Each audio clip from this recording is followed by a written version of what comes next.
வணக்கம், நமஸ்காரம், ஸ்தோத்திரம். அன்பான சகோதர சகோதரிகளே, நசரேயனாகிய இயேசு கிறிஸ்துவின் இனிய நாமத்தில் உங்கள் ஒவ்வொருவரையும் வாழ்த்துகிறோம். உங்கள் யாவரையும் இந்த தொடர் போதனையில் சந்திப்பது எனக்கு கிடைத்த மிகப்பெரிய பாக்கியம். இப்படிப்பட்ட சந்தர்ப்பங்கள் யாவருக்கும் கிடைப்பதில்லை. ஆனால் கிடைக்கும் யாவரும் இதை பிரயோஜனப்படுத்துவதும் இல்லை. அதுதான் இன்றைய ஒரு யதார்த்தமான உண்மை என்று சொல்லலாம். ஐயா, எனக்கு இந்த சந்தர்ப்பமே கிடைக்கலையே வேதாகமத்தின் ரகசியங்களை அறிந்து கொள்ளவும், என்னுடைய வாழ்க்கையில் நடந்த அந்த குளறுபடிகளுக்கு நிவாரணங்களை நான் தெரிந்து கொள்ளவும், நான் சிக்கொண்டு தவிக்கிற இந்த வாழ்க்கையில் நான் தப்பி செல்லக்கூடிய அந்த வழியை நான் அறிந்து கொள்ளவும் எனக்கு சந்தர்ப்பங்களே கிடைக்கலைங்களே. சந்தர்ப்பங்கள்லாம் கிடைக்கிறதுக்கு முன்னாடியே நான் மரித்து போய்விட்டேனேன்னு மரித்த சடலம் எழும்பி ஃபியூனரல் செரமனியில் சொன்னோன்னா எல்லாரும் ஓடி போயிடுவாங்க. முதல்ல ஓடுறது பக்கத்தில் நிற்கிற ஃபாதராக தான் இருப்பார். பயந்து நட்டிங்க எல்லாம் எட்டி குதிச்சு ஒரே ஓட்டமாக ஓடிடுவாங்க. ஆனால் அப்படிப்பட்ட சந்தர்ப்பங்கள் ஒவ்வொருவருக்கும் கிடைக்கணும். ஆனால் என்ன செய்வது? அது வாழ்க்கையின் நியதி கிடையாது. வாழ்க்கையின் நியதியோட முடிவு என்னவென்று சொல்லி பார்ப்பீர்களானால் மரணத்திற்கு பின்பே ஆத்மா எங்கே சென்றடைகிறது, ஆத்மாவோட கதறல்கள் எப்படியாக இருக்கும் என்றெல்லாம் ஓமையில் ஆண்டவராகிய இயேசு கிறிஸ்து அந்த பணக்காரனையும் அந்த லாசரஸ், அவர் பிச்சைக்காரனாக இருந்தார். Lazarus, there was a beggar called Lazarus. இவர்களுடைய ஆத்மாக்களின் கதறல்கள் எப்படியாக இருக்கும் என்று சொல்லியெல்லாம் அங்கே சித்தரித்து காமித்திருக்கிறார். அது உண்மை கதை. எல்லாரும் நினச்சிட்டு இருப்பீங்க ஏதோ ஒரு கதையை எடுத்து விட்டார் இயேசு கிறிஸ்து. அப்படி இல்லை. இப்போ பார்ப்பில்லானால் ஒரு விவசாயி விதைக்க போகிறாங்கிற அந்த பேரபிள் ஆஃப் த சோவர், அந்த ஓமை பார்ப்பில்லானால் அது ஒரு கதை. அந்த கதையின் மூலமாக பல ஆவிக்குரிய கருத்துக்களை அவர் வெளிப்படுத்தக்கூடிய அந்த காரியத்தை பார்க்கிறோம். ஆனால் இது ஒரு உண்மை கதை. அந்த ஆத்மாவின் கதறல்கள் எப்படியாக இருக்கும் என்று சொல்லியெல்லாம் அங்கே ஒரு சாம்பிள் தான் கொடுக்குறார். அதுக்கப்புறம் ஜாஸ்தி அதை பற்றி பேசலை. மறுபடியும் பார்ப்பீர்களானால் வெளிப்பாடு 6வது அதிகாரத்தில் நீதிமான்களின் ஆத்மாக்கள் இருக்கு இல்லைங்களா, பழைய ஏற்பாடு நீதிமான்கள் குறிப்பாக அவர்களுடைய ஆத்மாவோட கதறல்கள் எப்படியாக இருக்கிறது. எவ்வளோ நாட்களுக்கு இன்னும் நியாயம் செய்யாதிருப்பீரோ ஆண்டவரே, எங்களுடைய ரத்தமெல்லாம் சிந்தப்பட்டதே, எங்களுடைய அநீதி இங்கே என்ன, நாங்கள் அநியாயமாக இந்த உயிரை நாங்கள் எடுத்து விட்டார்களே, உம்முடைய நாமத்தின் நிமித்தமாக தான் நாங்கள் மரித்தோம் என்று சொல்லியெல்லாம் அங்கே நீதிமான்களுடைய ஆத்மாவின் கதறல்களை நாம் கேட்க நேர்ந்திடும். இப்போ இந்த மாதிரி சந்தர்ப்பங்கள் பார்ப்பீர்களானால் எந்த ஒரு மனிதனுக்கும் எந்த ஒரு மனுஷிக்கும் கிடைப்பதில்லை. மரித்தால் முடிந்தது கதை.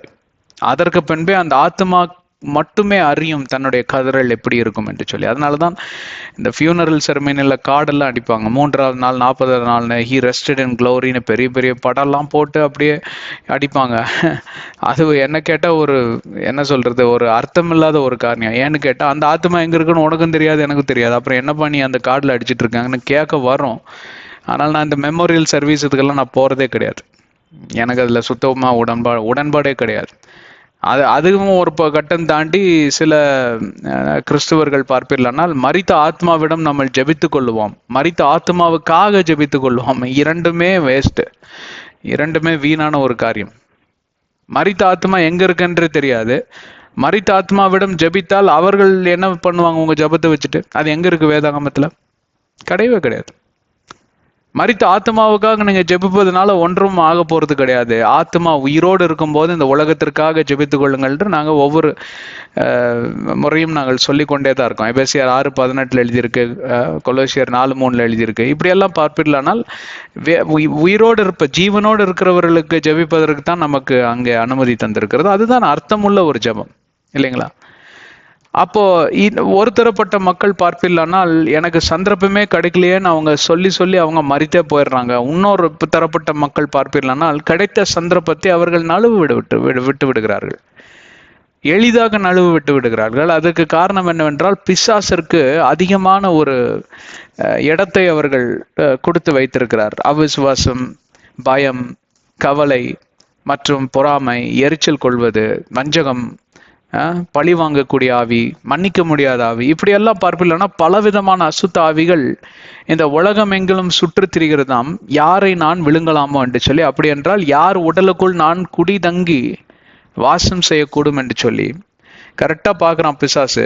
இந்த மாதிரி எண்ணம் உடையவர்களுக்கு அவன் அதிபதியாய் மாறிவிடுகிறான், இவர்கள் எல்லாம் அவனுக்கு அடிமையாய் மாறிவிடுகிறார்கள்.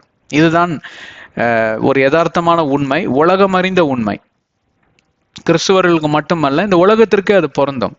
ஆனால் கிறிஸ்துவ மார்க்கத்தை தரித்தவர்கள் இந்த நிலைமைக்குள் கடந்து போகலாமா, இப்படி ஒரு அவல நிலைமை அவர்களுக்கு ஏற்படலாமா என்று சொல்லி கேட்பீர்களானால் கண்டிப்பா இந்த நிலைமை ஏற்படவே கூடாது. அதற்காக தான் இயேசு கிறிஸ்து அந்த சிலுவையில மரித்தார், நம்ம மீறுதல்களை எல்லாம் அவர் சுமந்து தீர்த்தார் என்று வேதம் சொல்லுகிறது. அவர் நாமத்தில் ரட்சிப்பு உண்டு. அங்கதான் பிரச்சனையே. அவருடைய நாமத்தின் அண்டையில வந்து நிற்பதுதான் இங்கே பிரச்சனை. அதனால்தான் இவர்கள் யாவரும் கிடைத்த தருணத்தை அவர்கள் அங்கே விட்டு விடுகிறார்கள், கோட்டை விட்டு விடுகிறார்கள். அதற்கு காரணம் என்ன? வேற ஒரு நாமத்தில் நீங்கள் போய் நிற்பதுதான். வேற யாரோ சொன்ன ஒரு கருத்து நிமித்தமாக உங்க வாழ்க்கையை நீங்க வாழ்ந்து கொண்டு வருவதனால்தான். இவர் சொன்னாரு, எங்க அப்பா சொன்னாரு, எங்க தாத்தா சொன்னாரு, எங்க தாத்தாவோட தாத்தா சொன்னாரு, எங்க வீட்டுக்கெல்லாம் இவர் தாங்க ப்ரீச்சர் அப்படின்னு. அந்த ப்ரீச்சர்ஸ் யாரா சொல்லட்டும், யார் வேண்டாலும் சொல்லட்டும், ஒரு தூதனே ஆனாலும் இந்த வேத வசனத்தில் ஒரு லெட்டர், ஒரு எழுத்தை மாத்தினான் கூட அவன் சபிக்கப்பட்டவன் என்று வேதம் சொல்லுது.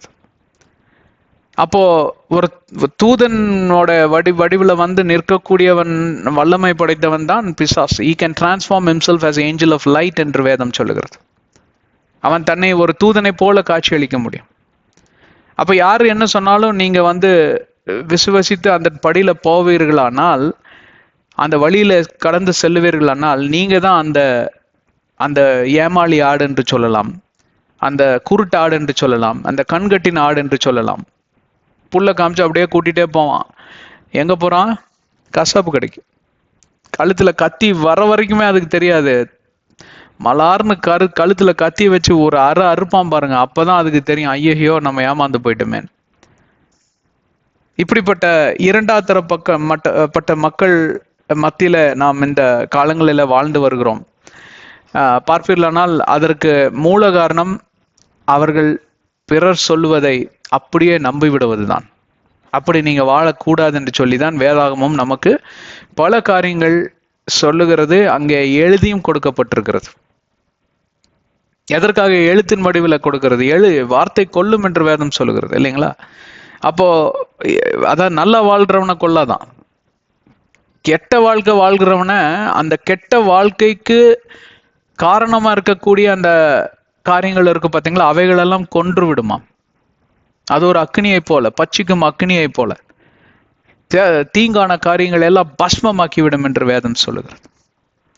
அதனால்தான் வார்த்தை கொன்றாலும் அந்த வார்த்தையை நாம் தேடி போகிறப்போ அந்த வார்த்தை நிமித்தமாக நாம் பரிசுத்தமாகப்படுகிறோம், புதுப்பிக்கப்படுகிறோம், ஜெனிப்பிக்கப்படுகிறோம். பல தீங்கான காரியங்களை விட்டுவிட்டு நன்மையின் காரியங்களை நாம் எதிர்நோக்கி நாம் செல்லக்கூடிய ஒரு அருமையான ஒரு வாழ்க்கைக்கு நாம் கடந்து செல்லுகிறோம். இந்த இருதரப்பட்ட மக்களும் இன்றைய காலகட்டங்களில் கிறிஸ்துவர்கள் மத்தியில, குறிப்பாக கிறிஸ்துவர்களை பற்றி தான் நான் பேசிக்கொண்டு வருகிறேன். 10க்கு 8 பேர் இப்படிதான் இருக்காங்க. நீங்க பாருங்க, நீங்களும் கூட அதுல ஃபிட் ஆவீங்க. ஒன்னா இப்படி இருப்பீங்க, அதாவது எனக்கு சந்தர்ப்பமே கிடைக்கலையே அப்படின்னு நீங்க குற்றம் கூறிக்கொண்டே இருப்பீங்க. அப்படியா? சந்தர்ப்பம் கிடைக்கலையே உங்களுக்கு? வேதாகமம் உங்க வீட்டிலே இருக்குங்க. வேதாகமத்தை எழுதுறதுக்கு எத்தனை பேர் ரத்தத்தை சிந்தினாங்க தெரியுமா? எவ்வளவு பேர் கொலை செய்யப்பட்டாங்க தெரியுமா? எத்தனை நூற்றாண்டுகளாக இதை எழுதி பல பாஷைகளில் மொழிபெயர்க்க இங்க நீங்க நினைக்கிறீங்க இந்தியர்கள் தான் உட்காந்து மொழிபெயர்த்தார்கள் என்று. கிடையவே கிடையாதுங்க. முக்கால்வாசி மொழிபெயர்த்தது வெள்ளைக்காரங்க தான். மிஷினரிகளா வந்து இங்க உட்காந்து அந்த பாஷையை கத்துக்கிட்டு மொழிபெயர்த்து கொடுத்துட்டு போயிருக்காங்க. அருமையான இந்த வேதாகமம் கையில் இருக்கிறப்ப எனக்கு தருணமே கிடைக்கல, நான் என்ன பண்றது, என்னை போல ஒரு பரிதாபமான ஆடு இந்த உலகத்திலே கிடையாதுன்னு கேட்டீங்கன்னா என்ன அநியாயம். அதே போல அந்த பக்கம் இருக்கிறவங்க, எனக்கு கிடைத்த தருணங்கள் எல்லாம் நான் இப்படியாக துஷ்பிரயோகம் பண்ணினேன், அதாவது என்ன சொல்றது கேட்டா கோட்டை விட்டு விட்டேன் என்று சொல்லுகிறவரும் நரகத்துக்கு தான் செல்வார்கள். அவங்க அதை காட்டிலும் மிக பரிதாபமான நிலைமை. ஏனென்றால் நான் கோட்டை விட்டதே எனக்கு தெரியாம உட்காந்துட்டு இருக்கேன். நான் ஒருத்தர் ஏமாளினே தெரியாம, ஒரு ஏமாளி ராஜாவா ஒருத்தனை உட்கார வச்சுட்டு மந்திரிகள் எல்லாம் ஆளுமை செஞ்சா எப்படி இருக்கும்? ராஜா சும்மா வந்து அப்படி சிங்காசனில் உக்காந்துட்டு எந்திரிச்சு பொம்மை மாதிரி போயிடுவாரு. ஆளுமை செய்கிறவன் எவன்? அங்க இருக்கக்கூடிய குருமார்கள் இப்படி எல்லாம் சொல்லுவாங்க இந்த பழைய காலத்துலலாம், பிரதான குரு இப்படி எல்லாம். அவன் அந்த ஆள் கையில தான் கண்ட்ரோல் இருக்கும். இவர் சும்மா பொம்மை மாதிரி வந்துட்டு போவார். இப்ப பொம்மை ராஜாக்கள் தான் இன்னைக்கு நிறைய பேர் இருக்காங்க கிறிஸ்தவத்துக்குள்ள. நீங்க எந்த தரப்பட்ட மக்கள் என்று சொல்லி விழிப்புணர்வுக்குள்ள வர வேண்டும் என்று சொல்லி தான் இவைகள் எல்லாம் சொல்லி கொண்டு வருகிறோம். பாருங்கள், நாம் முன்னேறி செல்லுவோம். இந்த ஒரு தொடர் போதனையில நம்ம ஈடுபட்டிருக்கிறோம். அன்னை மரியாளை குறித்து நாம் பேசி கொண்டு வருகிறோம். மரியாள் இயேசுவின் தாயார். இவர் யார் என்று தெரியுமா? இந்த மரியாளை குறித்து நாம் பல காரியங்களை முதலாவது அத்தியாயத்திலே பேசிவிட்டோம். இவைகளை குறித்து இன்னும் அதிகமாக நாம் ஆழ்ந்து ஆராய்ந்து இவைகளை எல்லாம் பேசி விழிப்புணர்வுகளை கொண்டு வர வேண்டும். இந்த மரியாளிடமிருந்து கற்றுக்க வேண்டிய பெரிய பெரிய காரியங்கள் உண்டு. இவைகளை குறித்து தான் பேச வந்திருக்கிறோம். உலகம் எங்கிலும் நம் அன்பு கத்தோலிக்க சகோதர சகோதரிகளால வணங்கப்படுகிற மாதா என்கிற இந்த அன்னை மரியாள், மாதா என்கிற அன்னை மரியாள், மரியாள் இயேசுவின் தாயார், அதற்கும் இவர்கள் வர்ணித்த பாத்திரம். நான் வேளாங்கண்ணிக்கெல்லாம் சென்றது உண்டு. அங்க அந்த 3 அற்புதங்களை கண்ட அந்த போர்ச்சுகல் செயலர்ஸ் என்று சொல்வார்கள், போர்ச்சுகல் மீனவர்கள் அங்கே கண்ட அற்புதங்கள், அப்புறம் அந்த பால் தோன்றின அற்புதம், இந்த மாதிரி காரியங்கள் எல்லாம் இவர்கள் வர்ணித்து, மாதா ஒரு அற்புதம் செய்யக்கூடிய தெய்வம், மாதாவிடம் சென்று மன்றாடினால் எனக்கு விமோச்சனம் கிடைக்கும், மாதாவிடம் சென்று நான் என்னுடைய விண்ணப்பத்தை ஏறெடுப்பேன், ஆனால் அவர்கள் போய் இயேசு கிட்ட பரிந்து பேசி எனக்காக பதில்களை பெற்று தருவார்கள் என்றெல்லாம் நாம் அங்கே சில என்ன சொல்றது வர்ணனைகளுக்குள் இவர்கள் கடந்து செல்வதை பார்க்கலாம். ஒரு நிறைய கத்தோலிக்க திருச்சபைகளுக்கு நான் சென்றது உண்டு. அதுல ஒரு கத்தோலிக்க திருச்சபையில பார்ப்பீர்களானால் prayer through Mary to Jesus. இப்ப கடைசி ஒரு நிமிடமாக நான் சொல்லி கொண்டு வந்த காரியங்களை எல்லாம் நீங்க வேதாகமத்தோடு ஒப்பிட்டு பார்ப்பீர்களானால், வேதாகமத்துல முதலாவது இது எதுவுமே கிடையாது. இதை பின்பற்றி நீங்க நடக்கணும் அப்படின்னு இயேசு கிறிஸ்து அறிவித்ததாகவோ, இல்ல அவருடைய அப்போஸ்தலர்கள் அறிவித்ததாகவோ, இல்ல பரிசுத்த ஆவியானவர் தீர்க்கதரிசிகளை கொண்டு வெளிப்படுத்தினதாகவோ இருப்பதற்கு அங்க சாத்தியக்கூறே கிடையாது. அப்ப இது எங்கிருந்து வந்தது நடைமுறைக்கு? யாரால் இதெல்லாம் எழுதப்பட்டது? யாரால இதெல்லாம் உருவாக்கப்பட்டது? இது மனிதனானவன் யூகித்து சில காரியங்களை செய்தான் என்று சொல்லலாமா, இல்ல இது வேற விதமான ஆவிகள் இருந்தபொழுது வந்த வெளிப்பாடு என்று சொல்லலாமா? ஏன்னா வேதாகமத்தில் இருப்பது பரிசுத்த ஆவியானவரால் எழுதப்பட்டது. அப்போ இன்றைக்கு என்னை கேட்டுக்கொண்டிருக்கிற கத்தோலிக்க சகோதர சகோதரிகளே, கத்தோலிக்கர்கள் என்றாலே கேத்தலிக் கிறிஸ்டியன்ஸ். அப்போ கிறிஸ்துவம் என்கிற அந்த ஒரு வடிவுக்குள், ஒரு வடிவ அமைப்புக்குள், ஃப்ரேம் ஒர்க்குள் நீங்க வந்து விடுகிறீர்கள். அப்போ அந்த கிறிஸ்துவத்துக்குள் இருக்கக்கூடிய அந்த ஃப்ரேம் ஒர்க்ல இல்லாத ஒரு காரியத்தை நீங்க வழிபட்டு இவ்வளோ பெரிய ஜன கூட்டமாக நீங்க பெருகி இவ்வளோ பெரிய கோயில்களையும் திருச்சபைகளையும் நீங்கள் கட்டி மாஸ் வைப்பதென்ன, தேர் சுற்று பிரகாரங்கள் போவதென்ன, மாதாவின் நாமத்தை பிரஸ்தாபப்படுத்தி மேன்மைப்படுத்துவதென்ன, மாதாவிடம் சென்று நீங்கள் கோரிக்கை வைப்பதென்ன, இது மாதா சொன்னதாகவே எங்கேயுமே வெளிப்படுத்தப்படவில்லை. அவர்களுடைய சரித்திர நூலிலே அது கிடையாது. பயோகிராஃபி ஆஃப் மேரி என்று சொல்லி நிறைய திரைப்படங்கள்லாம் வந்ததை நானும் பார்த்திருக்கிறேன். அப்போ அவர்கள் சொல்லாத ஒரு காரியத்தை, இயேசு கிறிஸ்து நமக்கு அறிக்கை இடாத ஒரு காரியத்தை, பரிசுத்த ஆவியானவர் நமக்கு கட்டளை இடாத ஒரு காரியத்தை நீங்க பின்பற்று வருவீர்களானால் அதற்கு என்ன பெயர் என்று சொல்லி நீங்களே ஒரு நல்ல பெயரை தெரிஞ்சு வச்சுக்கோங்க. நான் எதையும் சொல்லலை. நான் முதல்ல சொன்ன மாதிரி இது 2வது பகுதி. இங்கே நான் மாதாவை குறித்து பேச வரவில்லை, உங்களுடைய வழிபாடுகளை குறித்து பேச வரவில்லை. உங்களுடைய மாதாவை நீங்கள் வைத்துக் கொள்ளுங்கள். கிறிஸ்துவத்துக்கும் நீங்கள் வழிபடக்கூடிய இந்த மாதாவுக்கும் முதலாவது எந்த சம்பந்தமும் கிடையாது. அதை நீங்க புரிஞ்சுக்கோங்க. அது உங்களுடைய வழிபாடா, நோ ப்ராப்ளம். ஏன்னா எல்லாத்துக்கும் சுதந்திரம் இருக்கு. இது டெமோக்ராட்டிக் கண்ட்ரி, ஜனநாயக நாடு. நீங்க எதை வேணா நம்பலாம், யாரை வேணா நம்பலாம், யாரை வேணா நீங்க வர்ஷிப், அதாவது என்ன சொல்றதுன்னா ஆராதனை செய்யலாம். நீங்க எப்படி விதமான சிலைகளையும் வடிவமைத்து இதுதான் என் தெய்வம் என்று சொல்லலாம். அது தவறு இல்லை என்று சொல்லி த லா ஆஃப் த லேண்ட், நம் நாட்டின் சட்ட திட்டமே சொல்லுகிறது. வேதாகமத்திலும் அப்படிதான் இருக்குது. எல்லா கால்களும் முடங்கட்டும், எல்லா நாவுகளும் அறிக்கை செய்யட்டும், ஏசு கிறிஸ்துவே தேவன் என்று சொல்லி பிலிப்பியர் 2:10-11. சொல்லாதவனா ஒண்ணும் பண்ணாத, அவனை விட்டுரு, தூசி தட்டி விட்டு நீ வெளியில வந்துருங்கிறார். தேடி தேடி பிடிச்சு கொள்றது இந்த மதத்தின் மார்க்கம் கிடையாது. இல்ல. ஆனா நிராகரிக்கிறவங்களை நாங்க நேசிப்போம், நிராகரிக்கிறவங்களுக்காக நாங்க ஜெபிப்போம், பரிந்து பேசுவோம், பரிதவிப்போம். இதுதான் நம்ம வேதாகமத்துல சொல்லி தந்திருக்கு. அதைத்தான் நீங்க செய்கிறோம். அந்த பரிதபிப்பின் பின் விளைவு தான் இன்றைக்கு நான் உங்களிடம் வந்து இந்த காரியங்களை நான் சொல்லி கொண்டிருக்கிறேன். எனக்கு என்னங்க காசு பணமா கொடுக்குறாங்க? இதெல்லாம் சொல்றதுனால உங்க உங்க உங்க கோபத்துக்கு ஆளாகணும்னு எனக்கு என்ன இதுவா? இப்ப வரைக்கும் நீங்க செய்யறது தப்பு சரின்னு நான் சொல்லவே கிடையாது. வேதாகமத்தில் எது இருக்கு இல்ல அதை பத்தி தான் இங்க பேச்சு. யார் என்னோட இருக்கீங்க? ஹலோ. அப்போ இந்த பிரசங்கம் முழுவதும் கத்தோலிகர்களுக்கு மட்டும்தானா? அப்படி நான் சொல்லவே இல்லை. ஏனென்று கேட்டால், இன்றைக்கு கத்தோலிகர்களுக்கு மத்தியில இருக்கக்கூடிய இந்த மாபெரும் ஒரு திருவிழான்னு சொல்லலாம், ஒரு பெரிய ஒரு கார்னிவல், அதாவது feast of the Mary, September 8ஆம் தேதி வரும். இங்கெல்லாம் வந்து பார்த்தீங்கன்னா சிவாஜி நகர் பசிலிகா சர்ச்சில் எல்லா மதத்தாரும் வருவாங்க. கூட்டமா லட்சக்கணக்கான பேர் வருவாங்க.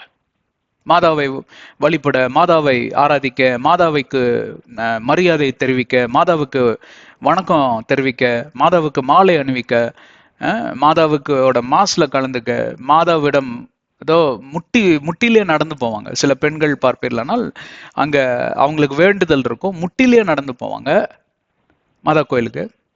அப்புறம் கல்லுப்பு போட்டு அது மேல முட்டி போட்டு நின்னுக்குவாங்க. இந்த வேண்டுதலுக்குள்ள வராங்க. அப்ப இந்த வழிபாடுகள்லாம் எங்க இருக்குங்க? எங்க இருக்குங்க? பிரதர் என்ன பேசுறீங்க நீங்க அப்படின்னா, பிரதர் நானும் இப்ப சகோதர சகோதரிகளே, நானும் இதெல்லாம் கடந்து போனவன் தான். ஆனா நான் முட்டியெல்லாம் போடல. ஏன்னா எனக்கு அப்பவே அது வந்து அதுல எனக்கு உடன்பாடு இல்லை. மொட்டை அடிச்சிருக்கேன், தேர் சுற்று பிரகாரத்துக்கு போயிருக்கேன், மாதாவுக்கு மாலை போட்டிருக்கேன், கல்லுப்பு போட்டிருக்கேன், குருமலகளா கூட போட்டிருக்கேன். வேற யாரோ போட்ட கல் உப்பையும் குருமலுக்கு எடுத்து வாயில போட்டு பொட்டுக்கள் எல்லாம் சாப்பிட்டு வள்ளி வந்திருக்கேன் நான். அவ்வளவுதானே தவிர, ஏன்னா இதெல்லாம் எனக்கு என்னோட முன்னோர்கள் கற்றுக் கொடுத்தது, என் தாய் தகப்பன் கற்றுக் கொடுத்தது. எல்லாம் கத்தோலிக்கத்துல தான் பிறந்து வளர்ந்தோம். ஆனா ஒரு காலகட்டத்துல என்னோட சாட்சியை நான் சென்ற அத்தியாயத்தில் நான் சொல்லியிருக்கிறேன். வேதாகமத்தை கையில் எடுத்து வாசிக்க தொடங்கிய உடனே இது வேதாகமத்தில் இல்லாத ஒரு காரியம், நான் எதற்காக இதை பின்பற்ற வேண்டும்? அதற்காக பின்பற்றுபவர்கள் எல்லாருமே எனக்கு எதிரியாய் மாறிவிட்டார்களா? கிடையவே கிடையாது.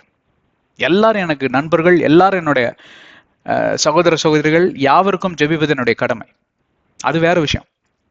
ஆனா இன்றைக்கு நாம் பார்த்து கொண்டு இருப்பது, மாதா என்கிற மரியாள், அவருக்கு இன்னொரு பேர் இருக்கு, அவருக்கு ஒரு மறுபகுதி இருக்கு, அவருக்கு ஒரு பெரிய சரித்திரம் இருக்கு. நீங்களா உருவாக்கி வைத்த சரித்திரத்தை நீங்க வச்சுக்கோங்க.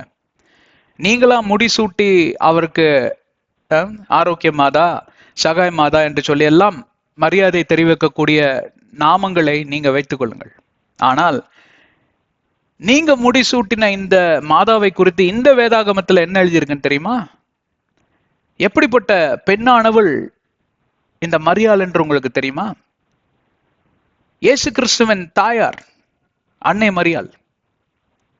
இவங்க யாருன்னு உங்களுக்கு தெரியுமா? இவங்க சொன்னது என்னன்னு தெரியுமா? இவங்க யாருக்காக வாழ்ந்தாங்கன்னு தெரியுமா?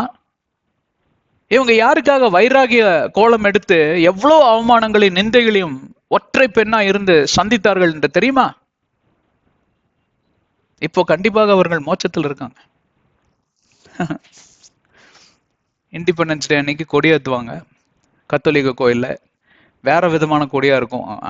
தேசத்தோட கொடியை ஏத்திட்டு இந்த பக்கம் வேற அவங்க கோயில் கொடியை ஏத்திட்டு என்னன்னு இன்னைக்கு மாதா மோட்சத்துக்கு போகணும்னாலாம் யாருப்பா சொன்னா உங்களுக்கு? சரி விடுங்க, இதெல்லாம் உங்களோட வழிபாடு, உங்களோட பாரம்பரியம். Are you happy with it? ஆமாங்க, எனக்கு ரொம்ப சந்தோஷம். எங்களுக்கு பாரம்பரியம் தான் முக்கியம். சரிங்க, ஒன்றும் பிரச்சனை இல்லை, உங்க பாரம்பரியத்துல நீங்க இருங்க. ஆனா நீங்க வழிபடக்கூடிய இந்த மாதா என்கிற அன்னை மரியாள், இயேசுவின் தாயார், இவர்களுடைய ரகசியத்தை நீங்க தெரிந்து கொள்ளணும். இதை தெரிஞ்சுட்டு அப்புறம் நீங்க முடிவுக்கு வாங்க. வலது பக்கம் போவதா, இடது பக்கம் போவதா? இடது பக்கம் வேதாகமத்தில் இருக்கக்கூடிய அன்னை மரியாள், வலது பக்கம் உங்களால முடிசூட்டப்பட்ட மாதா. ரெண்டு வழியில ஒரு வழி தான் நீங்க தேர்ந்தெடுக்க முடியும். நரகத்திற்கு ஒரு வழி என்றால் பரலோகத்திற்கு வேற வழி இல்லைங்களா? நீங்க திருச்சிக்கு போகணும்னா திருச்சி பஸ் தான் எடுக்கணும். அதுக்கு பதிலாக நீங்க கும்பகோணம் போற பஸ்ல ஏறி உட்காந்துட்டு ஐயோ திருச்சிக்கு கூடியா வண்டி அப்படின்னா ஒரே அரை அரைஞ்சு உங்களை கீழே இறக்கி விட்டுருவார் டிரைவர். ஏற்கனவே அவர் செம்ம கடுப்புல தான் உட்காந்துருப்பார். அத்தா பெரிய வண்டியை ஓட்டிட்டு போகணும். சரிங்களா? சரி, இப்போ அவ்வளவுதாங்க. இனிமேல் வர அத்தியாயங்கள் எல்லாம் நான் இதையே திருப்பி திருப்பி சொல்லிட்டே இருக்க மாட்டேன். என்ன ஒரு இதையா பேசிட்டு இருக்கிறாரு அப்படின்னு நீங்க சலிச்சுக்குவீங்க. எனக்கு தெரியும், உங்க மைண்ட் வாய்ஸ் கேக்குது எனக்கு. தயவு செஞ்சு அது கவலைப்படாதீங்க. இனி அதாவது இனிமேல் வரக்கூடிய அத்தியாயங்களில் நாம் அன்னை மரியாள், வேதாகமத்துல மரியாள் இயேசுவின் தாயார், இவர் யார் என்று தெரியுமா? அந்த தலைப்புல பேசிட்டு வரோம். இல்லைன்னா இப்படி சொல்லலாம், அன்னை மரியாள் இயேசுவின் தாயார், ரகசியங்கள், secrets of mother Mary, secrets of Mary the mother of Jesus. இயேசுவின் தாயார் மரியாளின் ரகசியங்கள் இப்படி என்று கூட தலைப்பு வச்சுக்கலாம்.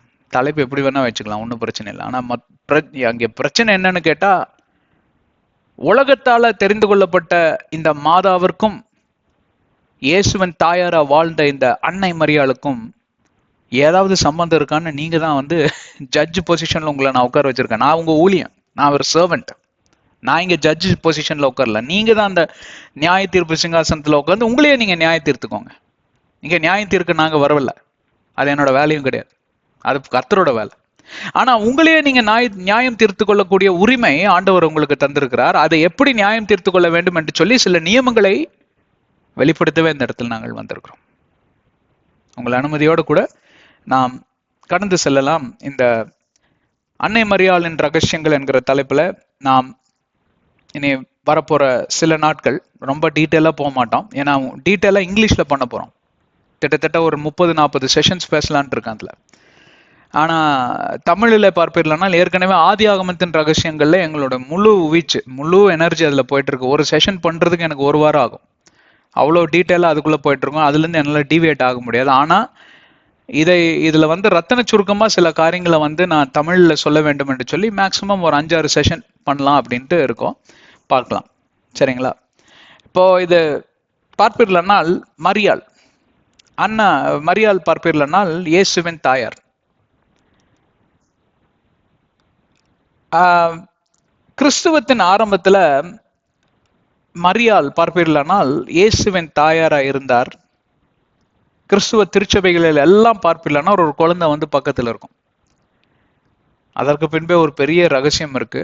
அது பாகாலோட வழிகளில வந்த ஒரு உருவ அமைப்பு. அவ்வளோ டீட்டெயிலா நான் போனேன்னா நீங்க இப்பவே சுவிட்ச் ஆஃப் பண்ணிடுவீங்க. அதனால நான் அதை பத்தி எல்லாம் பேசல. சரித்திரத்தை நீங்க படித்து பார்ப்பீர்களானால் அந்த போட்டோ நீங்க பாக்குறீங்கல்ல, ஒரு குழந்தை இயேசுவை கையில வச்சுக்கிட்டு ஒரு அம்மா நிக்கிறாங்கல்ல, அவங்க நீங்க நினைச்சிட்டு இருக்கிறீங்க அன்னை மரியாள் வந்து தன்னுடைய குழந்தை இயேசுவை தூக்கி கொண்டிருக்கிறாங்கன்னு. சரித்திரத்தை ஒழுங்கா படிச்சு பாருங்க. அந்த வடிவமைப்போட காரணம் என்னன்னு நீங்க தெரிஞ்சுப்பீங்க. அதை பத்தி நான் பேசல, ஏன்னா எனக்கு டாபிக் டிவியேட் ஆயிரும். அது வேணா இன்னொரு நாள் பேசலாம்.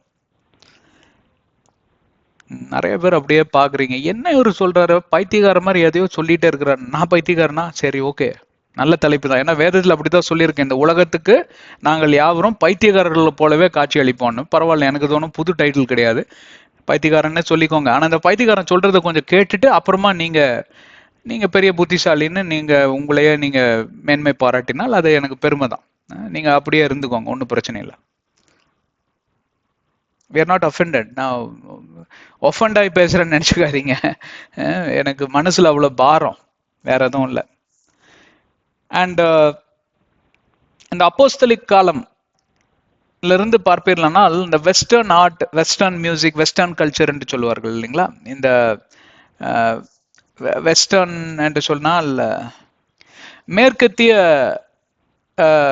பாரம்பரியங்கள்ல இருந்த அங்கிருந்து அதிகமாக தோன்றின ஒரு காரியம் தான் இந்த மரியாள் என்கிற அந்த ஒரு டாக்டரின், சரிங்களா. அப்போ அங்க பார்ப்பீர்களானால் இந்த டாக்டரின், இந்த காரியமானது அதிகமாக மரியாளை குறித்து அங்க பேசப்படக்கூடிய காரியம்.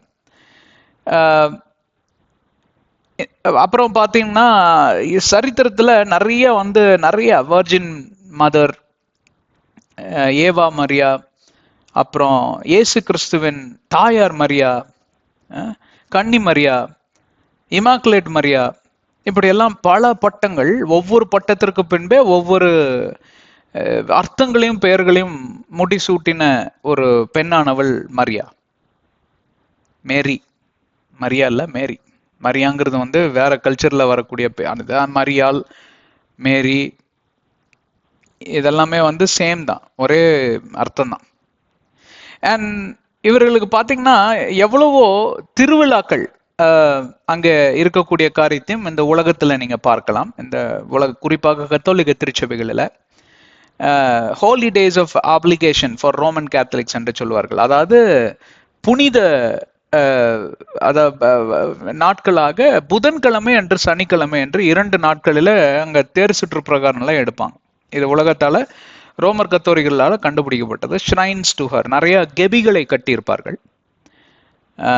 அப்புறம் பார்த்தீங்கன்னா இன்டர்நேஷ்னலி பார்த்தீங்கன்னா பில்கிரிமேஜ் சைட்ஸ் இருக்கும். இப்போ வேளாங்கண்ணி பார்த்தீங்கன்னா நாகப்பட்டினத்துக்கு பக்கத்தில் இருக்கக்கூடியது வந்து ஒரு பில்கிரிமேஜ் சைட்.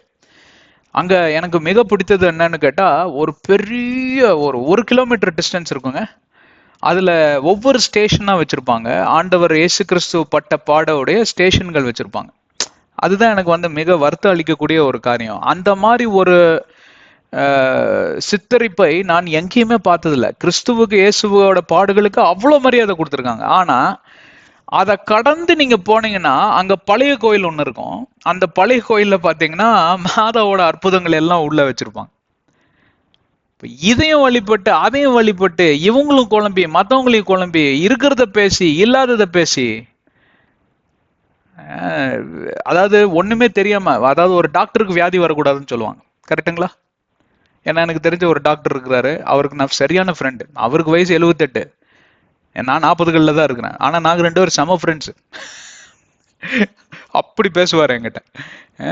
அவருக்கு வந்து லிவரில் கேன்சர் வந்துருச்சு. அவர் பேர் குறிப்பிட விரும்பலை, என் மனைவிக்கு தெரியும். லிவரில் கேன்சர் வந்துருச்சு. அப்போது ஒரு ட்ரீட்மெண்ட்டாக அந்த டாக்டர்கிட்ட இவர் கேட்குறாரு. அப்போ கேட்குறப்ப அவருக்கு தெரியுது இந்த ட்ரீட்மெண்ட்டோட பின்விளைவு இதுதான் அப்படின்னு. இப்போ தான் சொல்கிறாரு, பாருப்பா, அதாவது ஒன்றுமே விஷயம் தெரியாதவனுக்கு வியாதி வரலாம். ஏன்னா அவனை வழி நடத்துறதுக்கு ஒரு டாக்டர் இருக்காரு. டாக்டருக்கே வியாதி வந்துச்சுன்னு வையன், எந்த டாக்டர் சொல்றதையும் கேட்க மாட்டான். ஏன்னா அவனுக்கே தெரியும். இன்னைக்கு அதுதான் பிரச்சனை. இதுல இருந்து என்ன புரிஞ்சுது? அது நீங்க தான் சொல்லணும். சரி விட்டுருங்க. இது எதுக்காக சொன்னேன்னு எனக்கும் இப்போ மறந்து போச்சு. சரியா? அப்போ பாத்தீங்கன்னா அவர்கள் மூலமாய் நடந்த அற்புதங்களை எல்லாம் அங்க மேன்மைப்படுத்தக்கூடிய ஷ்ரைன், கெபி என்று சொல்வார்கள். இப்படி வழிபடக்கூடியவர்கள் ஆர் லேடி ஆஃப் ஃபாத்திமா அப்படி என்று சொல்லி அங்க ஒரு கூட்டமானது இந்த விதமான ஒரு கருத்திற்கு பின்பே இருப்பதை பார்க்கலாம். ஆர் லேடி ஆஃப் லூர்தஸ், லூர்து மாதா என்று சொல்வார்கள்.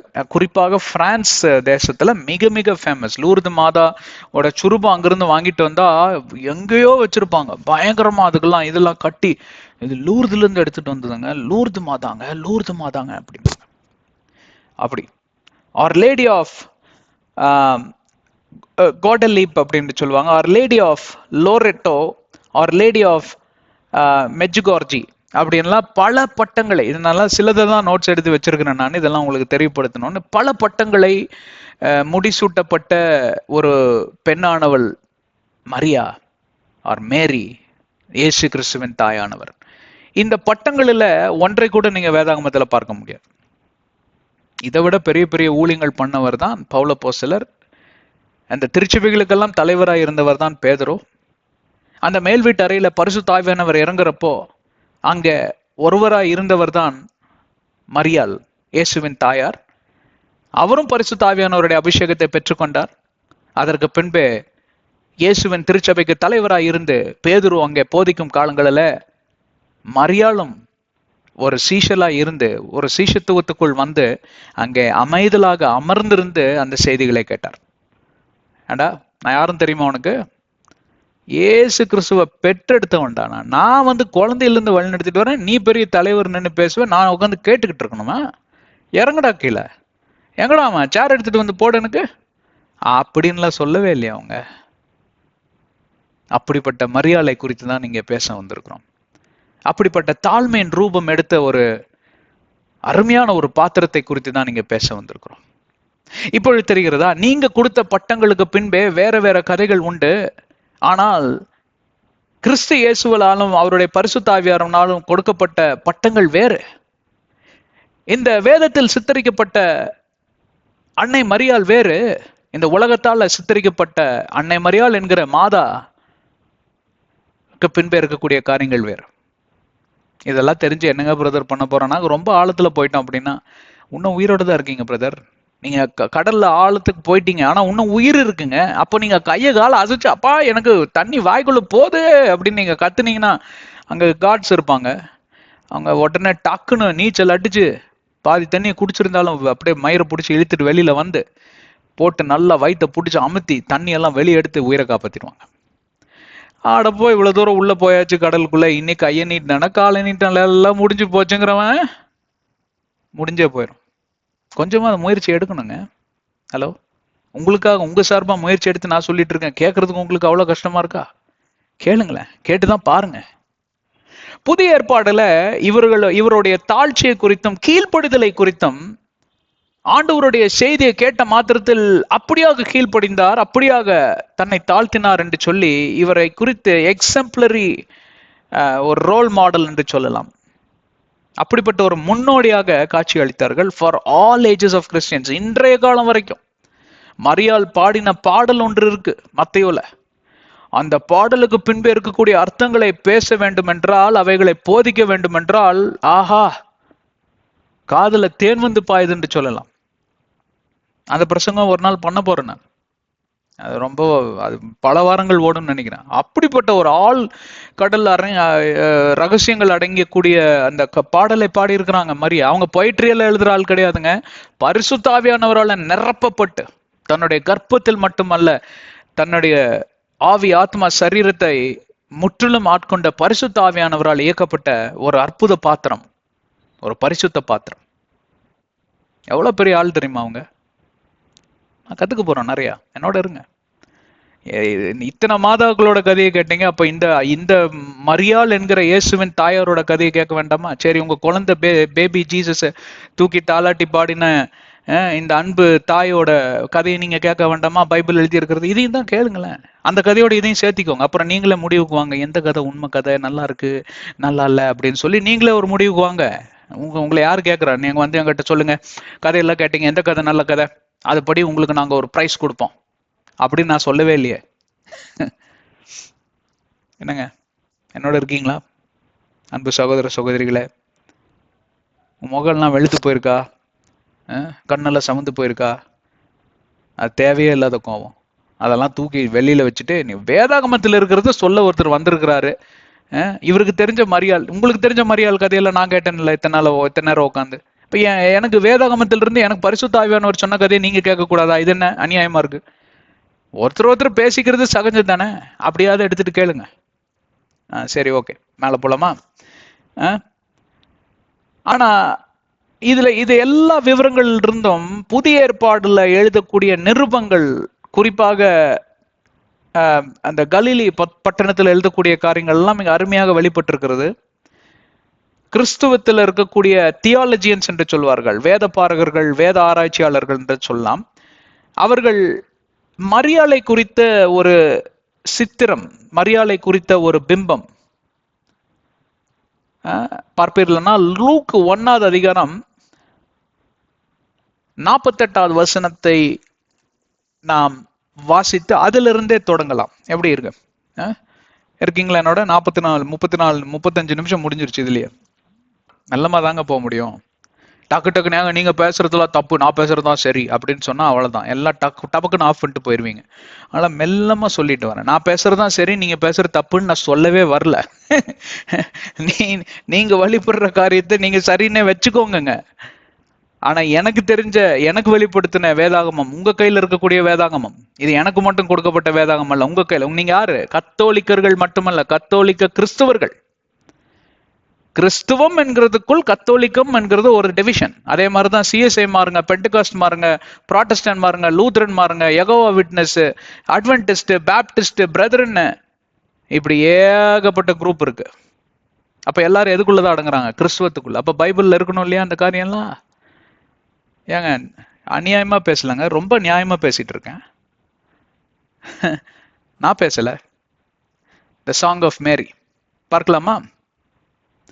லூக்கா 1வது அதிகாரம் 46வது வசனத்திலிருந்து 56 வசனம் வரைக்கும் நம்ம தொடர்ச்சியா முதல்ல பார்க்கலாம். ஏன்னா இது மரியாளுக்கு இது ஒரு முன்னுரை. இதை போல ஒரு முன்னுரை இருப்பதற்கு வாய்ப்பே கிடையாது. அருமையான ஒரு முன்னுரை. என்ன சொல்றீங்க? பண்ணலாமா? சரி, இன்னைக்கு ஆரம்பிச்சு இன்னைக்கு அதாவது இந்த சாங் ஆஃப் மேரியை வந்து இன்னைக்கு ஆரம்பித்து முடித்து விடலாம்.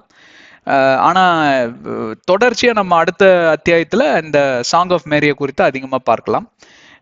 இல்லைன்னா அடுத்த அத்தியாயத்திலே தொடங்கிடலாம். உங்களுக்கு சில பிப்ளிக்கல் ரெஃபரன்சஸை கொடுத்துட்றேன். இன்னைக்கு கொஞ்சம் சரித்திரத்தை பத்தி பேசிட்டு நம்ம அடுத்த அத்தியாயத்துல வந்து இந்த லூக்கா 1வது அதிகாரம் 46ல இருந்து 55 வசனத்தை நம்ம ஒரே முச்சா பார்த்தாதான் நமக்கு புரியும்.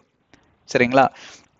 இப்போ முறையாக மரியாளை பார்ப்பீர்களானால் த ஸ்டோரி ஆஃப் அனன்சியேஷன் என்று சொல்லுவார்கள்.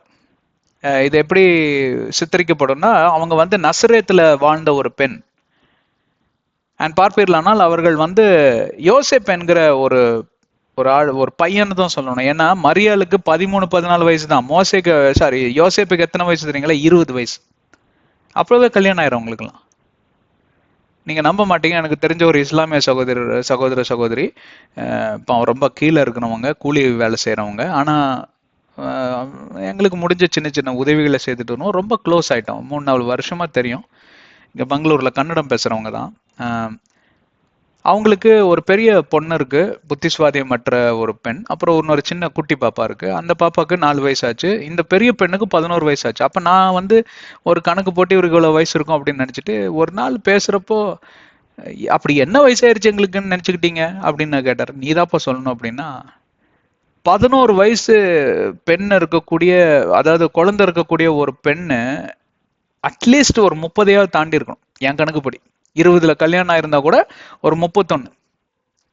அந்த பொண்ணுக்கு எவ்வளவு வயசு தெரியுங்களா? அதாவது அவங்க அம்மாக்கு 24 வயசு. ஏம்மா அப்ப என்னம்மா உனக்கு குழந்தை திருமணம் செஞ்சு வச்சுட்டாங்களா? ஆமாங்க, நான் வயசுக்கு வந்தோடனே எனக்கு கல்யாணம் பண்ணி வச்சுட்டாங்க அப்படின்ற. 11-12 வயசுல கல்யாணம் ஆயிருக்கு. இந்த காலகட்டங்கள் கூட அப்படி நடந்து கொண்டிருப்பது நான் இஸ்லாமிய சகோதரர்கள் மட்டும் இல்ல, நிறைய பேர் அப்படிதான் கல்யாணம் பண்ணிக்கிறாங்க. கிராம சைடுலாம் பாத்தீங்கன்னா, வடநாட்டுல எல்லாம் இன்னும் ஏகப்பட்டது நடக்கும் இந்த மாதிரி. அதுல சிலது மட்டும் போலீஸ் காதுக்கு வந்து அவங்க போய் என்ன இப்படி பண்ணிட்டீங்க அப்படின்னு சொல்லி நிறுத்திடுவாங்க. மற்றதெல்லாம் தெரியாது, ஏகப்பட்டது இருக்கு. சரி, அதை விட்டுருங்க, நம்ம ஏன் அதுக்குள்ள போயிட்டு. அந்த மாதிரி மரியாளுக்கு கல்யாணம் ஆகுறப்ப பாத்தீங்கன்னா, நிச்சயிக்கப்பட்டுக்கிறப்போ யோசேப்புக்கு வெறும் 20 வயசு தான் இருக்குமாமா. சின்ன பசங்க 2 பேரும், டீனேஜர்ஸ். அதுலயே அவங்களுக்கு எவ்வளவு மெச்சூரிட்டி பாத்தீங்களா பா. அண்ட் கடைசியாக நாம் மரியாளை குறித்து பார்ப்பது எங்கன்னு பாத்தீங்கன்னா, சரித்திரத்தை குறித்து, பிப்ளிக்கல் சரித்திரம். நீங்க யாரோ விட்ட கதையெல்லாம் இங்க பேசிட்டுல, வேதாகமத்தில் இருக்கக்கூடிய சரித்திரத்தை சொல்லிட்டு வரேன். இப்ப அதுக்கு தான் நீங்க உட்காந்துட்டு இருக்கோம். ஏன்னா வேதாகமத்தில் இல்லாத கதையெல்லாம் உங்களுக்கு ஏகப்பட்டு தெரியும். நீங்க தான் எனக்கு சொல்லி தரணும். அவ்வளோ விஷயம் உங்களுக்கு தெரிஞ்சிருக்கு பாருங்க, எனக்கு தான் ஒண்ணுமே தெரியல. அது நான் இன்னொரு நாள் கேட்கிறேன். இப்ப நீங்க நம்ம எல்லாரும் சேர்ந்து வேதாகமத்தை வாசிக்கலாம், சரியா? அப்போஸ்தலர் 1வது அதிகாரம் 14வது வசனம். These all continued with one accord in prayer and supplication with the woman, and Mary, the mother of Jesus, was with his brothers. மரியாளம் பாத்தீங்களா? கவனித்தீர்களா? இங்க நான் என்ன படிச்சேன்னு உங்களுக்கு புரிஞ்சுதா? ஆங்கிலம் தெரியாதவங்க. அங்கே இயேசு கிறிஸ்துவானவர் வானத்துல எடுக்கப்படுகிறார். அப்போஸ்தலர் 1வது அதிகாரம் 10வது வசனத்துக்கு மேல, 10, 11, 12க்கு மேல பாத்தீங்கன்னா இயேசு கிறிஸ்து எடுக்கப்பட்டார். அதற்கு பின்பே இங்க கிறிஸ்துவர்கள் என்ற அந்த ஒரு அங்கீகாரமே அவங்களுக்கு கிடைக்கல. முதலாவது அங்கீகாரம் கிடைச்சது அந்தியோக பட்டணத்துல தான். அப்போஸ்தலர் 11-18 தான் அது நடக்குது. அப்ப இவங்கெல்லாம் வந்து பாத்தீங்கன்னா ரகசிய கிறிஸ்துவர்களா இருக்கிறார்கள். இயேசு கிறிஸ்துவை பின்பற்றவர்கள் யாரா இருந்தாலும் சரி அடிச்சு கொல்றதுதான் முதல் வேலை ரோமர்களுக்கு. அப்போ பயந்து நடுங்கி வாழ்ந்து கொண்டிருக்கக்கூடிய ஒரு சிறு பட்டணத்துல இருக்கக்கூடிய சிறு எண்ணிக்கை படைத்த ஒரு சிறு கேங்கா இருக்கக்கூடிய ஒரு கூட்டத்துல யாருதான் ஒருத்தரா இருக்கிறா? அன்னை மரியாள். வேதத்துல எழுதியிருக்குங்க. ஹலோ. அப்போ அன்னை மரியாள், இயேசு கிறிஸ்துவின் தாயார், சீஷத்துவத்துக்குள் வந்துட்டாங்க. அப்படின்னா இங்க என்ன அர்த்தம்னா, அவங்க என்றைக்குமே நான் தெய்வம் என்ன நீங்க வணங்க வேணும், என்கிட்ட தான்ப்பா நீங்க வந்து விண்ணப்பம் எல்லாம் முதல்ல சொல்லணும், இயேசு கிறிஸ்துவ பெத்தெடுத்த கற்பப்பை உன்னை எனக்குள்ளதான் இருக்கு, எனக்கு தான் முதல் உரிமை, எனக்கு தான் முதல் மரியாதை. நீ எங்கிட்ட வந்து சொல்லலன்னா அந்த இது விளங்கவே விளங்காது. இயேசு கிறிஸ்து கேட்கவே மாட்டாரு, நான் தான் பூஜாரி. இயேசு கிறிஸ்து தெய்வமா இருக்கலாம், ஆனா அவர்கிட்ட நான் யாரு தான் விண்ணப்பத்தை எடுத்துட்டு போக முடியும்னா நான் தான் எடுத்துட்டு போக முடியும். அப்படித்தானே நீங்க எல்லாம் வணங்கிட்டு இருக்கீங்க. ஹலோ. ஆனா இங்க இருக்கிற வேதம் அப்படி சொல்லல அவங்கள பத்தி. அவங்க என்ன ரூபம் எடுத்திருக்காங்க?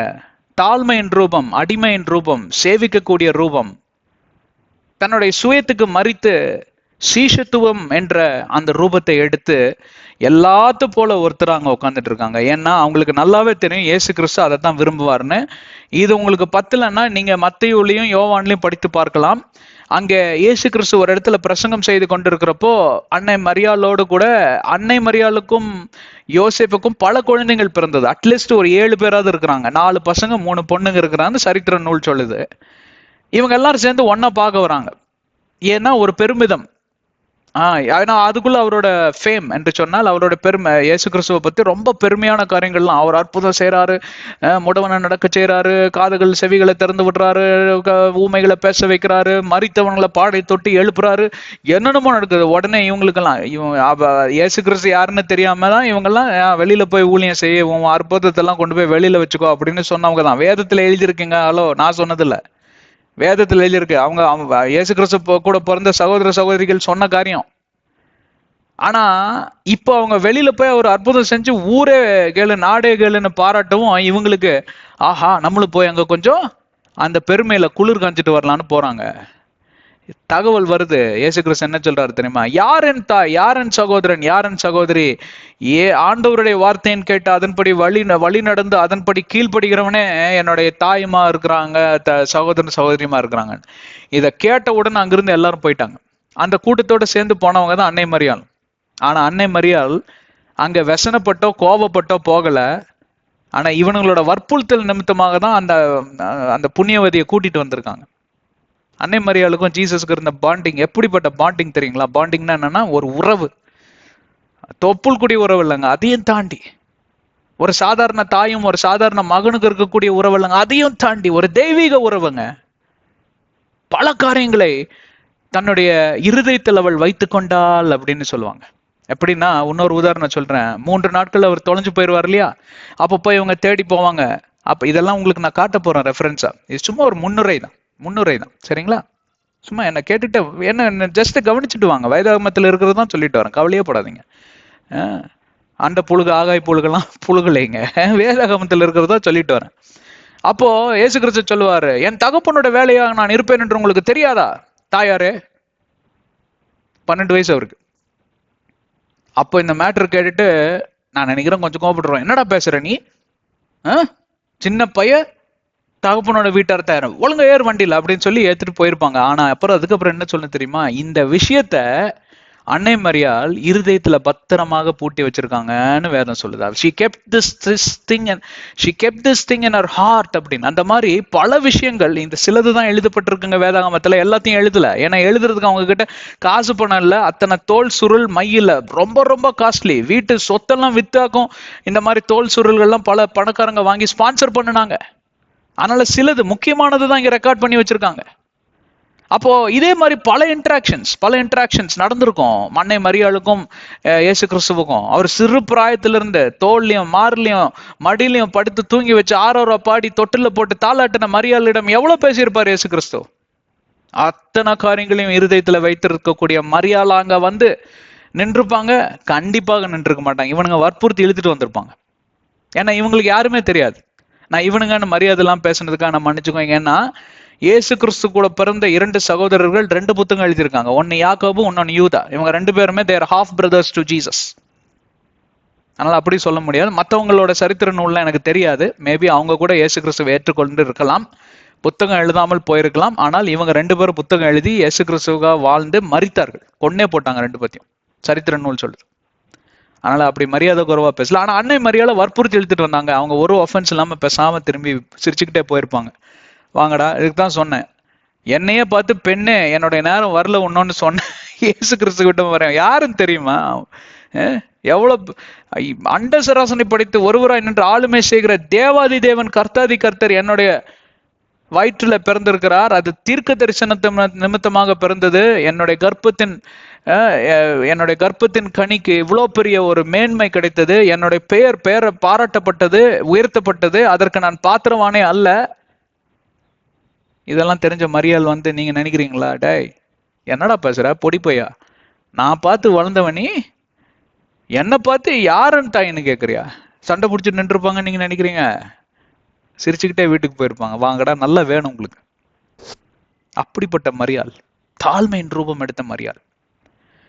இப்படிப்பட்ட மரியாளிடம் நீங்க ஒருவேளை இன்றைய காலகட்டத்தில் மரியாள் இருக்கிறாங்க, அன்னை மரியாள் இருக்கிறாங்க, நம்ம இயேசு கிறிஸ்து இருக்கிறாருன்னு வச்சுப்போம். 2 பேரும் வந்து நிக்கிறாங்க. அப்போ கத்தோலிக்கர்கள் யார்கிட்ட போவாங்க? ஃபர்ஸ்ட் மாதா என்கிற அன்னை மரியாள் கிட்ட தான் போவாங்க. இப்ப நான் யார்கிட்ட போவேன்? நான் ஜீசஸ் கிட்ட போயிட்டு அப்புறம் மரியாள் கிட்டையும் போவேன். ஏன்னா நான் அவங்கள ரொம்ப பிடிக்கும். அவங்கள கட்டி அணைச்சு I will give her a holy kiss, கட்டி அணைச்சு ஒரு முத்தம் கொடுத்து, அன்னை மரியாளே உங்கள மாதிரி ஒரு ரோல் மாடல் உலகத்திலேயே நான் பார்த்ததில்ல. எப்படி இருக்கிறீங்க, எப்படி வாழ்ந்தீங்க, ஐயோ உங்களால இப்படி எல்லாம் பாடல் எழுத முடிஞ்சது, இவ்வளவு அவமானத்தை எப்படி சகிக்க முடிஞ்சது, இந்த அருமையான இயேசு கிறிஸ்துவ நல்ல ஆளாக்கி வளர்த்து எப்படியெல்லாம் பாதுகாத்தீங்க, தீங்கு வராம பாதுகாத்தீங்க, எவ்வளவு கஷ்டப்பட்டு இவரை எகிப்து கூட்டு போயிட்டு திருப்பியும் நீங்க எருசலேம் கூட்டு வந்தீங்க, நீங்க ஒரு பெற்றெடுக்கிறதுக்குள்ள என்ன பாடுபட்டீங்க, இப்படியெல்லாம் சொல்லி இவங்களை கட்டி பிடிச்ச முத்தம் கொடுத்து அழுது ஒன்னா உட்காந்து சாப்பிடுவேனே தவிர வேற எதுவும் நான் பேச மாட்டேன். ஆனா கத்தோலிக்கர் என்ன பண்ணுவாரு? அன்னை மரியாள்னு கூப்பிட மாட்டாரு. மாதாவே எனக்கு இதெல்லாம் பிரச்சனையா இருக்கு, இவ்வளவு பெரிய பிரச்சனையா இருக்கு, இயேசு கிறிஸ்து அங்கதான் இருக்காரு, ஆனா அவர்கிட்ட போறதுக்கு எனக்கு பயமா இருக்கு, அவரை பார்த்தா என்ன பேசுறேன்னு எனக்கு தெரியல, அவரை குறிச்சு நான் சிலுவையில பார்த்ததோட சரி, வேதாகமத்தை தொடர்ந்து நான் படிச்சதும் இல்லை, பார்த்ததும் இல்லை, கேட்டதும் இல்லை, பேசினது இல்லை, அவர் பேசுனது நான் கேட்டதும் இல்லை, எனக்கு அது அவசியம் இல்லை, அதுக்கு தான் நீங்க இருக்கீங்களே, எனக்கு அவருக்கும் மீடியேட் பண்றதுக்கு தானே உங்களை உட்கார வச்சிருக்காங்க அப்படின்னு அன்பு கத்தோலிக்க சகோதரனும் அன்பு கத்தோலிக்க சகோதரியும் போய் அன்னை மரியாள் கிட்ட இதெல்லாம் சொன்னா, அதாவது மாதா என்கிற அன்னை மரியாள் கிட்ட போய் இதெல்லாம் சொன்னா, இப்படி தாழ்மையின் ரூபம் எடுத்து, சீசத்துவத்தின் ரூபம் எடுத்து, அடிமையின் பாத்திரமா இருக்கக்கூடிய, அடிமை என்கிற வார்த்தை நான் சொல்லல, மரியாள் சொன்னது, அன்னை மரியாள் சொன்னது. இதெல்லாம் உங்களுக்கு நான் ப்ரூவ் பண்ணிட்டு வரேன் லைனா ஒன்னொன்னா. இப்படிப்பட்ட பாத்திரம், இந்த மாதிரி ஒரு காரியத்தெல்லாம் நீங்க சொன்னா கேட்டா என்ன பண்ணுவாங்கன்னு நீங்க நினைக்கிறீங்க? உங்க கற்பனையை நீங்களே ஒரு யூகத்துக்குள்ள வந்துருங்க. நீங்களே ஒரு கற்பனை பண்ணி பாருங்களேன். நான் அந்த ஸ்தானத்துல இருந்திருந்தா பலார்னு நோட்டு, ஏன்டா வேதாகமத்தை முதல்ல படிச்சியா, நான் இதெல்லாம் சொன்னேனா உனக்கு அப்படின்னு கேட்டிருப்பேன். ஆனா நீங்க ஏன் பாணியில யோசிக்க வேண்டாம், சரியா? இவர் இப்படிதான் பேசுவார் அப்படின்னு நீங்க என்ன குற்றம் சாடுவீங்க, வேண்டாம், விட்டுருங்க. இப்ப உங்க பாணியிலே வருவோம். அப்ப என்ன பண்ணுவாங்க? மகனே தயவு செஞ்சு கொஞ்சம் எந்திரிச்சு நில்லுப்பா ராஜா. ஏன்னா நீங்க முட்டிலே போட்டுதான் நடந்து போயிருப்பீங்க அவங்க கிட்ட. கொஞ்சம் எந்திரிச்சு நில்லு ராஜா, அப்படியே கொஞ்சம் கிட்டவாப்பா, உன்ன கிட்டவா, இதெல்லாம் நானா உனக்கு சொல்லி தந்தேன் அப்படின்னு கேட்பாங்க. ஆமா மாதாவே, இதெல்லாம் நீங்க சொன்னது தானே அப்படின்னா. யாருப்பா சொன்னா உனக்கு? எங்க அப்பா சொன்னாரு, எங்க தாத்தா சொன்னாரு, எல்லாரும் சொன்னாங்க அப்படின்னு. இப்படிப்பட்ட வாக்குவாதம் போயிட்டே இருக்கிறப்போ வேதாகமத்துல உங்களை உட்கார வச்சு, அன்னை மரியாள் ரொம்ப பாசக்கூறிய ஒரு பெண் இல்லையா, அருமையான ஒரு பாத்திரம். உலகத்தில் இருக்கக்கூடிய அத்தனை பெண்களில் பெயர் பெற்ற இந்த அன்னை மரியாளோட குணாதிசயம் எப்படி இருந்திருக்கும்? நல்ல ஒரு பெண்ணா இருந்திருப்பாங்க. எல்லாருமே they would have loved talking to her, இல்லைங்களா? அப்படிப்பட்ட ஒரு பாத்திரம் எப்படிதான், வா ராஜா உட்காரலாம், இதுதான் பைபிள்பா, இந்த பைபிள்ல மத்தேயு 1ஆவது அதிகாரம், அப்புறம் லூக்கு 1ஆவது அதிகாரம், இதெல்லாம் நீ வீட்டுக்கு போய் படிச்சுட்டு நாளைக்கு வரணும், நான் இங்கே தான் காத்துட்டு இருப்பேன், சரியா? படிச்சுட்டு என்னை பத்தி அங்க என்ன எழுதியிருக்குன்னு நீ தெரிஞ்சுக்கிட்டு நோட்ஸ் எடுத்துட்டு வந்து எனக்கு சொல்லுன்னு உங்களை வீட்டுக்கு அனுப்பிச்சு வைப்பாங்க. இதெல்லாம் உங்களுக்கு எப்படி தெரியும்னு கேக்குறீங்களா? நம்பலன்னா நீங்க மோட்சத்துக்கு போன பிறகு கேட்டுக்கோங்க. ஒருவேளை மோட்சத்துக்கு போனால், யாரும் மோட்சத்துக்கு போகணும் நரகு போகணும் யாருக்கும் தெரியாது. ஒருவேளை நீங்க மோட்சத்துக்கு போனா அங்க அன்னை மரியாள் கண்டிப்பாக இருப்பாங்க. புண்ணியவதி அவங்க, பரிசுத்தவதி அவங்க. அப்ப அவங்க கிட்ட நீங்க கேட்டீங்கன்னா இதைத்தான் சொல்லுவாங்க. நான் தத்ரூபமா பேசுறேன், வேடிக்கையா பேசல, தயவு செஞ்சு புரிஞ்சுக்கோங்க. யாரோட மனதையும் காயப்படுத்துவதற்கு நான் இதை சொல்லவில்லை. அன்னை மரியாள் உண்மையாகவே இந்த இடத்துல இருப்பார்களானால் அவர்கள் இதைத்தான் சொல்லுவார்கள். ஏன்னா இன்னைக்கு அவரிடம்தான் ஜெபங்களை ஏறெடுக்கிறார்கள். அவர்கிட்ட மட்டும் இல்லைல்ல, யாரோ கிட்ட ஜெபங்களை ஏறெடுக்கிறார்கள். ஹலோ, நான் கத்தோலிக்கர்களை பத்தி மட்டும் பேசலங்க. சரி, பெந்திகோஸ்து மத்தில இருக்கிறவங்க மத்தவங்க என்ன பண்றாங்க? ஆட ஆண்டவர்கிட்ட போய் இயேசுவின் நாமத்துல நீங்க வந்து மன்றாடணும் இதுன்னு எல்லா பிரசங்கம் கேட்டுட்டு ஏதாவது பிரச்சனை வந்துன்னா முதல்ல அங்க போக மாட்டாங்க, ஜபரிக்குள்ள போன் எடுத்து டக்கு டக்கு டக்கு டக்கு நம்பர் அடிச்சு, பாஸ்டர் உங்களுக்கு தெரியுமா என்ன நடந்தது, எனக்கு ஜெபம் பண்ணிக்கோங்க பாஸ்டர். அப்புறம் திருப்பி பாஸ்டரோட ஒய்ஃபுக்கு ஒரு போன் அடிப்பாங்க. அப்புறம் இன்னொரு பாஸ்டர், அவர் வல்லமையான ஒரு பாஸ்டர், இவர் இவர் பேயோட்டுறதுல பெரிய ஸ்பெஷலிஸ்ட், இதெல்லாம் போன் அடிச்சு முடிச்சுட்டு கடைசியில போய் பேயர் ஜபம்னு ஒரு ஜபத்தை பண்ணிட்டு அப்போ அப்படியே நகத்தை கடிச்சிட்டு உட்காந்துருப்பாங்க. இன்னைக்கு அவ்வளவு பேர் இருக்காங்க அதே மாதிரி. அப்ப அவங்க பண்றது என்ன? இதுக்கு பேரு தான் விக்கிரக ஆராதனை என்று சொல்லுவது. இயேசு கிறிஸ்துவின் ஸ்தானத்தில் நீங்கள் யாரை கொண்டு வந்து உட்கார வைத்தாலும் சரி, பவுல அப்போஸ்தலரா இருக்கட்டும், பேதுருவா இருக்கட்டும், மாதா என்கிற அன்னை மரியாளா இருக்கட்டும், அந்தோனியாரா இருக்கட்டும், இவரா இருக்கட்டும், அவரா இருக்கட்டும், இவர் எவ்வளவு 60 வருஷமா ஊழியம் பண்ணக்கூடிய பாஸ்டர், எங்க சர்ச்சோட சீனியர் பாஸ்டர், யாரா இருக்கட்டுங்க, விக்கிரகம் விக்கிரகம் விக்கிரகம். அது உங்களுடைய பழக்க வழக்கங்களா இருக்கலாம். குட்டி வெறி, காம விகாரம், கண்டதை பாக்குறது டெலிவிஷன்ல, அதெல்லாம் வந்துன்னா அதுவும் விக்கிரகம் தான். அப்ப விக்கிரக ஆராதங்கிறது வெறும் சுரூப வழிபாடு மட்டுமல்ல. எதை நீங்க வந்து அங்க முக்கியத்துவமான ஸ்தானத்தை கொடுத்து மேன்மைப்படுத்தி இயேசு கிறிஸ்துவுக்கு பதிலாக காரியத்தை உட்கார வைக்கிறீர்களோ அதுதான் விக்கிரகம். அப்ப மரியாள் உங்களுக்கு அடுத்த நாள் நீங்க வேதத்தை படிச்சுட்டு போய் சொன்னா என்ன சொல்லுவாங்க நீங்க நினைக்கிறீங்க? என்னப்பா பிடிச்சது உனக்குன்னு கண்டிப்பா உங்களுக்கு வந்து அங்க விழிப்புணர்வு வந்திருக்கும். 2 பேரும் கட்டி பிடிச்சிட்டு அழுக போறீங்க, வேற என்ன நடக்க போகுது, ஐயோ தெரியாம பண்ணிட்டுமே அப்படின்னு. அப்போ அன்னை மரியாள் உங்களை எங்க கூட்டு போவாங்க? வா நம்ம 2 பேர் போய், எனக்கும் கர்த்தர் அவர் தான், உனக்கும் கர்த்தர் அவர் தான், நம்ம 2 பேரும் போய் அவரோட பேசி ஒப்புரவாயிரலாம். இனிமேல் என்கிட்ட தயவு செஞ்சு வந்துடாத, நேர இயேசு கிறிஸ்து கிட்ட போயிட. என்கிட்ட வந்தீங்கன்னா நான் இயேசு கிறிஸ்து கிட்ட நான் போவேன், என் தேவைகளுக்கு நான் போவேன். ஆனா உன் தேவைக்கு நான் போக மாட்டேன், போகவும் கூடாது. ஏன்னா நியாய தீர்ப்பு நாளில் நான் தனியா தான் நிற்பேன், நீ தனியா தான் நிக்கணும். என் பெயரால நீ வந்து நின்னா நேரம் நீ போற இடம் அக்னி கடலை தான் இருக்கும். ஏன்னு கேட்டா நீ விக்கிரக ஆராதனை பண்ணுன, நான் சொன்னதை நீ பண்ணிருக்க. மரியாள் ஏகப்பட்டது சொல்லியிருக்காங்க. அவங்க சொன்னதோட எல்லா சாராம்சமும் எங்க தான் போய் நிற்கும்? இயேசு கிறிஸ்துவ கிட்ட தான் போய் நிற்கும். இதை நான் உங்களுக்கு நிரூபணமா ஒன்றொன்றா உங்களுக்கு எவிடன்ஸோட நான் ப்ரூவ் பண்ணி காட்ட போறேன். வருகிற அத்தியாயங்களை என்னோட கூட இணைந்துருங்க. தயவு செஞ்சு மறுபடியும் கேட்குறேன் உங்ககிட்ட, யாரும் கோவப்படாதீங்க. யாருமே வந்து இவர் இப்படி பேசியிருக்காரு அப்படின்னு சொல்லாதீங்க. நான் எதுவுமே பேசல. நான் கத்தோலிக்கத்தை பத்தியோ உங்க மாதாவை பத்தியோ நான் எதுவுமே பேசல. எனக்கு தெரிந்த அன்னை மரியாள் யார் என்று சொல்லி தான் இப்பொழுது வரையும் நான் வேதத்தின் அடிப்படையில பேசிக்கொண்டு வருகிறேன். அடுத்த அத்தியாயத்தை மிஸ் பண்ணிடாதீங்க. உங்க மாதா என்னுடைய அன்னை மரியாள் இங்க பேசின ஒரு அருமையான ஒரு பாடின பாடல், எவ்வளவு பெரிய பாடகி தெரியுமா? அவங்க சூப்பரா பாடியிருக்காங்க. அந்த பாடலை கண்டிப்பா கேட்கணும் எல்லாரும். மறக்காம வந்துருங்க, நம்ம எல்லாரும் சேர்ந்து அந்த பாட்டை கேட்கலாம். ஆண்டவர் உங்களை ஆசீர்வதிக்கட்டும். கண்களை மூடி சிரத்தை தாழ்த்தி நாம் ஆண்டவரை நோக்கி பார்ப்போம். அன்பின் பிதாவே, உமக்கு ஸ்தோத்திரம் ஆண்டவரே, இந்த அருமையான நாளுக்காய் நன்றி. இந்த மாபெரும் உன்னத பரிசுத்த பாத்திரம் மரியாள் இயேசுவின் தாயாரை குறித்து நாங்கள் பல காரியங்களை கற்றுக்கொள்ள, அவரை போல நாங்க இயேசுவை வழிபட பின்பெற எங்களுக்கு நீங்க உதவி செய்யணும், விழிப்புணர்வை தரணும்னு சொல்லி எல்லா சகோதர சகோதரிகள் சார்பா நான் மன்றாடி கேட்டுக்கொள்கிறேன். இயேசுவின் நாமத்தில் ஜெபிக்கிறேன் பிதாவே, ஆமென். கர்த்தர் உங்களை ஆசீர்வதிக்கட்டும். தெரிஞ்சவங்களுக்கெல்லாம் இந்த வீடியோ ஷேர் பண்ணுங்க. அன்பு கத்தோலிக்க சகோதர சகோதரிகளே, இதை ஷேர் பண்றதுனால ஒன்றும் ஆக போறதில்ல, கவலையே படாதீங்க. ஏன்னா இதை நீங்க ஷேர் பண்றதுனால திருந்தாதவன் திருந்து போறது கிடையாது, திருந்தினவன் பழைய வழிக்கும் போக போறது கிடையாது. ஆனா கேட்பதற்கு ஒரு வாய்ப்பு உண்டாகுது. அங்க கேட்கறதுனால சில பேர்த்துக்கு வந்து மெதுவா விழிப்புணர்வு வரக்கூடிய ஒரு காரியம் அங்க உண்டாகுது. அதனால உங்க கடமையை நீங்க செஞ்சுட்டு விட்டுருங்க. அதை தவிர நீங்க வேற எதுவும் செய்ய வேண்டாம். இதெல்லாமே நாங்க பைபிளோட அடிப்படையில் இருந்தா பேசிட்டு வரோம். எந்த மதத்தை குறித்தும் எந்த மார்க்கத்தை குறித்தும் யாரை குறித்தும் நாங்கள் பேசவில்லை. எங்களுக்கு தெரிந்த அன்னை மரியாள் வேதத்திலிருந்து மிக மிக உயர்ந்த ஒரு பாத்திரத்தை குறித்து நாங்கள் பேசி கொண்டு வருகிறோம். மறக்காம ஷேர் பண்ணுங்க. எங்க ஊழியத்துக்காக ஜெபித்துக் கொள்ளுங்க, எல்லாத்துக்கும் ஜெபித்துக் கொள்ளுங்க. ஆண்டவர் உங்களை ஆசீர்வதிக்கட்டும். ஆமென்.